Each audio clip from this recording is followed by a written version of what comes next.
بسم الله الرحمن الرحیم. نورانی قاعده شروع کوو. د دې د شروع کولو څخه د مخه یو څو خبرې یاد ساتئ.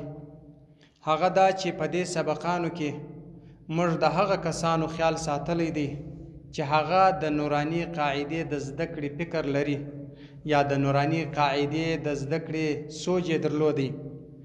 په دې کې موږ د حروفو خیال ساتلی دی، د قرائت، د تجوید، هر حرف پر خپل مخرج باندې ادا کول، د دې خیال مې کې ساتلی دی.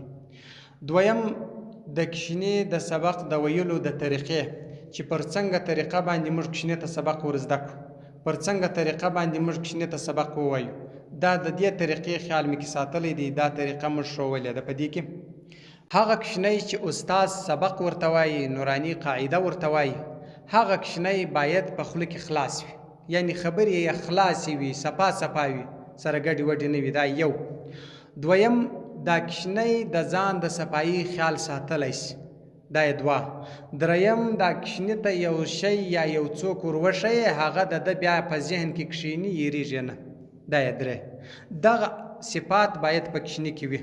که دا صفتونه په کشنې کې ول، دغه نورانی قاعده دا په کلو نه، دا په میاشتو کې ویل کېږي.